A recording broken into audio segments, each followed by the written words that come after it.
kesejahteraannya. Konsep pendidikan kemudian yang ingin dilakukan Pak Gubernur itu seperti apa sih kalau sempat mungkin konsep-konsep yang disampaikan ke Pak Tabrani di Banten ini ya? Jadi kalau sudah bicara pendidikan, masyarakat terlayani untuk mendapatkan pendidikan, gurunya sejahtera, gitu.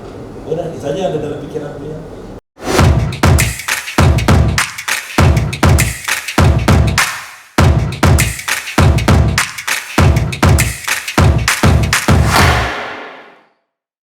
Selamat berjumpa kembali di Radar Banten Podcast. Kali ini saya sudah bersama Kepala Dinas Pendidikan dan Kebudayaan Provinsi Banten, Dr. Haji Tabrani MPD. Selamat sore Pak Tabrani. Selamat sore Mas Adit. Mudah-mudahan nggak bosen nih podcast sama saya. Pak, Insyaallah enggak. kita masih membahas seputar pendidikan lagi nih. Tapi saya mau membahas terkait kesejahteraan guru. Pak Gubernur pada tiap kesempatan hampir selalu bilang bahwa merasa bahagia ketika guru sejahtera. Sebenarnya seperti apa sih Pak bahagia yang dimaksud Pak Gubernur? Mungkin Pak Tabrani sebagai Kepala Dinas Pendidikan bisa menjabarkan itu. Ya, terima kasih Om Adit. Jadi apa yang disampaikan oleh Pak Gubernur dalam setiap kesempatan, Ya. bahwa Pak Gubernur bahagia karena guru sejahtera. Ya. Saya kira yang sekarang ini adalah sebuah fakta, Ya.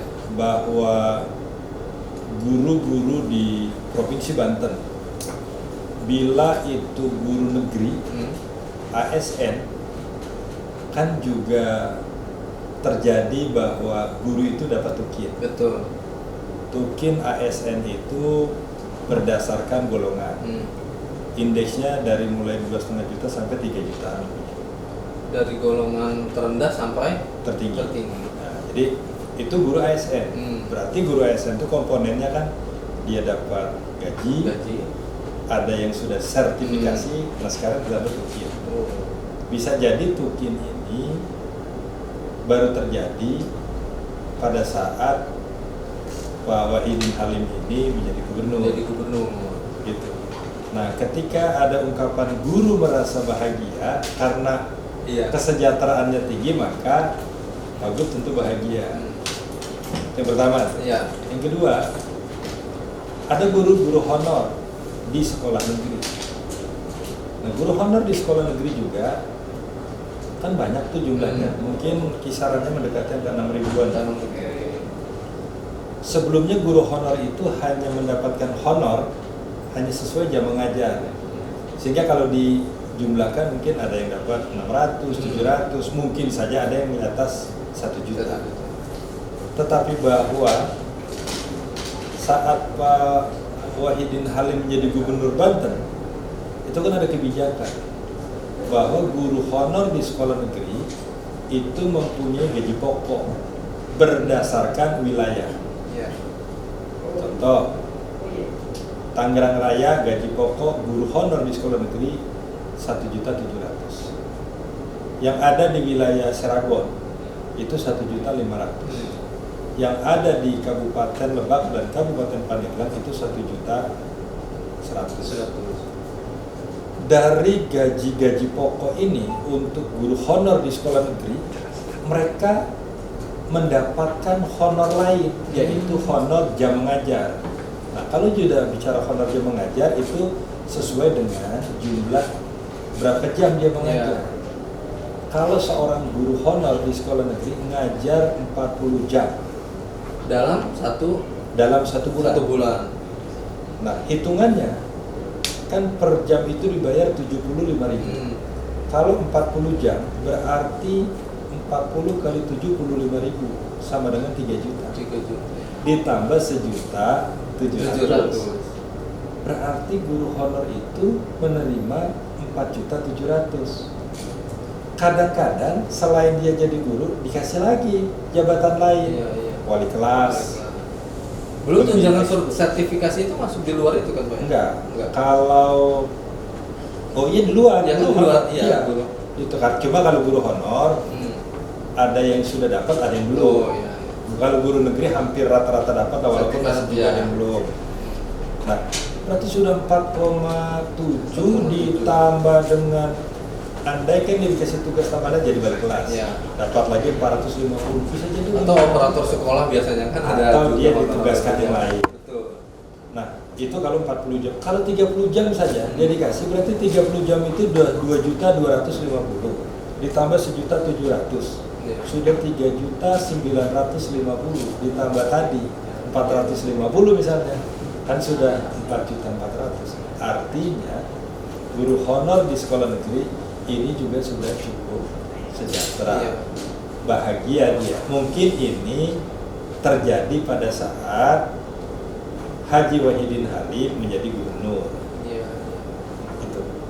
Nah, bagaimana dengan guru honor di sekolah swasta? Swasta. Itu yang jumlahnya lebih dari 14.000 14.000. posisi sekarang. Bahkan kalau untuk 2022 nanti datanya sudah mencapai 22 ribuan lebih. Nah, sama guru honor di sekolah swasta itu kan juga sebelumnya hanya mendapatkan honor yang diterima dari sekolah. Betul. Mungkin kalau di wilayah Banten sebelah barat misalnya dapat honor ada yang 400.000, mungkin ada yang 300.000, ada yang 600.000 mungkin ya, bervariasi. Kemudian diberikan perhatian oleh pemerintah provinsi, oleh Pak Gubernur sebesar Rp500.000 dalam bentuk insentif. Berarti tidak menghitung jumlah jam mengajar kalau itu Maya. Itu menjadi persyaratan, minimal 12 jam mengajar. Pokoknya kalau dia ngajar 12 jam, semua guru itu Dapat insentif 500.000 500.000 per bulan. Bisa jadi ini baru terjadi saat Haji Wahidin Halim menjadi gubernur Banten. Dari semua yang tadi saya sampaikan, Madid, bahwa ketika kesejahteraan guru ini naik dari sebelumnya pada saat Pak Wahidin Halim ini, kan berarti guru merasa bahagia. Nah, itulah mungkin yang dirasakan oleh Gubernur Banten Pak Haji Wahidin Halim. Guru bahagia, dia sangat bahagia. Apalagi dalam kesempatan-kesempatan lain dia selalu mengatakan bahwa saya adalah guru. Betul. Saya dari mulai jadi lurah, jadi camat, masih jadi guru, gitu tuh. Iya. Keluarga saya juga guru. Bahkan yang selalu dia ingat adalah bahwa beliau adalah anak seorang guru. Iya. Karena bapaknya Pak Gubernur, dulu guru, jadi kepala sekolah. Jadi betapa merasakan benar menjadi anak seorang guru pada saat itu. Yang mungkin yang beliau sering berikan contoh, ya untuk mencukupi kebutuhan sebulan aja kadang-kadang Ya. juga kayak gitu. Kira-kira begitu. Pak, tapi sampai kepikiran untuk memberikan insentif kepada guru honor swasta. Nah, ini kan sesuatu yang mungkin tidak pernah terpikirkan ya oleh siapa pemimpin sebelum-sebelum. Ini sampai terpikirkan gitu oleh seorang Pak Wahidin Halim. Kenapa, berangkat dari apa gitu? Iya.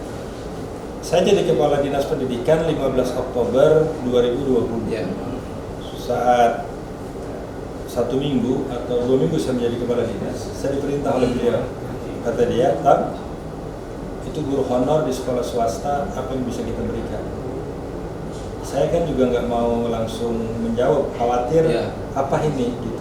Tapi beliau, saya bilang, "Siapa?" Saya bilang, beliau katakan, "Coba itu guru honor di sekolah swasta diberikan insentif." Karena pengalaman beliau saat Ya. jadi wali kota 2 periode di Kota Tangerang dulu, guru-guru honor di sekolah swasta diberikan insentif. Memang sudah pernah dilakukan. Sudah pernah dilakukan dulu waktu di kota. Ya. Nah, di sini itu belum, makanya saya diperintahkan untuk menghitung. Nah, pada saat menghitung itu Jumlahnya banyak ternyata. jumlahnya ternyata banyak. Kita anggarkan untuk 16.156 guru. Ya. Basis datanya kita ambil dari Dapodi. Nah, itulah yang akhirnya diputuskan saat itu sebesar 500.000 per bulan. Kata Pak Gubernur, untuk pertama kali 500.000. Nanti kalau ada anggarannya kita tambahin. Kira-kira begitu tuh. Jadi kalau sudah ngomongin guru, rasanya tidak ada yang yang menghalangi untuk beliau itu mau bisa. Berarti sebenarnya kalau kemampuan anggaran memadai Iya. bisa lebih dari 500.000 gitu ya Pak, kalau harus lebih. keinginan Pak Gubernur. Keinginan Pak Gubernur, mudah-mudahan nanti anggaran Iya. cukup bisa naik. Pak, dengan guru sudah terperhatikan secara kesejahteraannya. Konsep pendidikan kemudian yang ingin dilakukan Pak Gubernur itu seperti apa sih, kalau sempat mungkin konsep-konsep yang disampaikan ke Pak Tabrani di Banten ini ya? Beliau sederhana. Selain memberikan kesejahteraan kepada para guru, baik guru negeri maupun guru swasta, yang kedua adalah ingin memberikan akses yang seluas-luasnya kepada masyarakat untuk mendapatkan pendidikan. Makanya meskipun ini adalah salah satu cara di antara ada cara-cara lain, beliau memerintahkan kepada Dinas Pendidikan untuk menyelesaikan pembangunan sekolah yang sekarang ini statusnya negeri tapi masih numpang, atau masyarakat umum mengenal itu dengan istilah filial. Jadi kalau sudah bicara pendidikan, masyarakat terlayani untuk mendapatkan pendidikan, gurunya sejahtera, gitu. Udah, itu saja ada dalam pikiran beliau. Luar biasa sekali. Berarti Pak Gubernur ingin tidak ada lagi sekolah yang kemudian menumpang gitu, karena kan itu akan memperhambat ya Pak proses belajar mengajar juga, kemudian untuk mendapatkan transfer ilmu yang secara maksimal dari guru kepada murid. Iya, jadi kan kalau bicara pendidikan, proses belajar mengajar itu terjadi ketika kenyamanan itu juga didapat baik oleh anak maupun oleh guru. Bagaimana sebuah proses belajar mengajar itu bisa dilaksanakan dengan nyaman ketika dia belajarnya harus numpang. Anak SMA numpang di SD, anak SMA numpang di madrasah, atau anak SMA numpang di sekolah SMP misalnya. Dari sisi ruangan juga memang tidak ideal, gitu. Kemudian bisa jadi sarana dan prasarana juga untuk setingkat SMA juga di situ tidak terpenuhi. Nah, sehingga itulah yang terpikirkan oleh Pak Gubernur untuk diselesaikan, dibangun. Makanya target Dinas Pendidikan melaksanakan tugas itu, menyelesaikan sekolah-sekolah yang masih numpang untuk dibangun.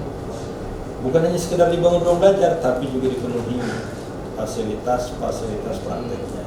Nah, kalau itu yang sudah selesai, maka ikhtiar Pak Gubernur, Pak Wahidin Halim untuk mencerdaskan anak-anak di wilayah Banten itu, insya Allah itu bisa terjadi. Pak, kalau balik lagi ke kesejahteraan guru, pernah nggak sih ada yang menyampaikan langsung ke Pak Gubernur atau lewat Pak Tabrani rasa terima kasihnya para guru setelah mendapat tadi perhatian dari Pak Gubernur itu, Pak, baik guru swasta ataupun guru negeri ya? Itu kemarin dalam hari ulang tahun guru Ya. Di medsos, Ya.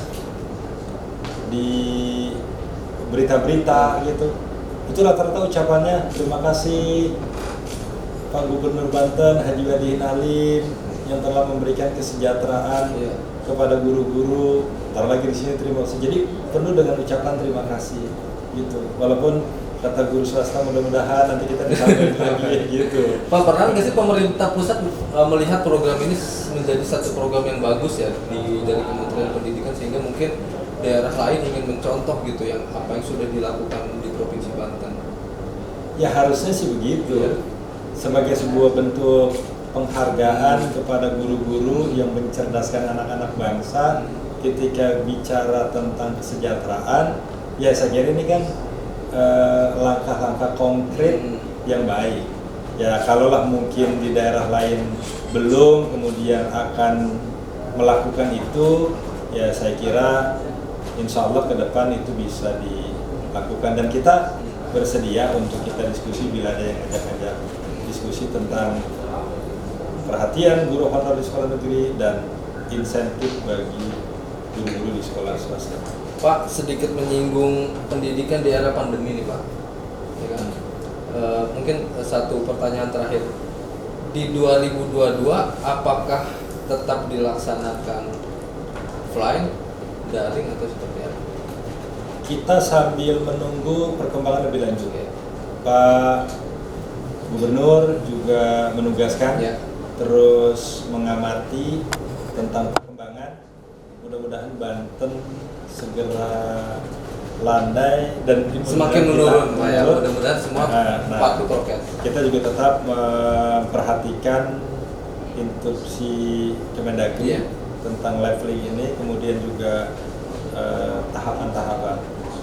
Ceritanya kalau sudah terus menurun dan menurun, COVID mudah-mudahan juga tidak terjadi lagi yang ada istilah gelombang ketiga begitu. Mudah-mudahan ini bisa belajar. Kita juga udah rindu Iya. belajar normal karena hampir mendekati 2 tahun kita ini proses belajar mengajar sangat tidak normal. Oke. Baik, sahabat podcast Radar Banten, itu tadi kebersamaan kita dengan Kepala Dinas Pendidikan dan Kebudayaan Provinsi Banten, Bapak Haji Tabrani. Mudah-mudahan apa yang disampaikan Pak Tabrani tadi terkait kesejahteraan guru mampu membawa perubahan di Provinsi Banten, semakin mencerdaskan anak bangsa sehingga Banten menjadi Banten banyak melahirkan SDM yang unggul di bidang pendidikan. Terima kasih Pak Tabrani atas kebersamaan kita selama hampir setengah jam ini. Terima kasih, saya Aditya Ramadan mohon pamit. Assalamualaikum warahmatullahi wabarakatuh. Waalaikumsalam warahmatullahi wabarakatuh.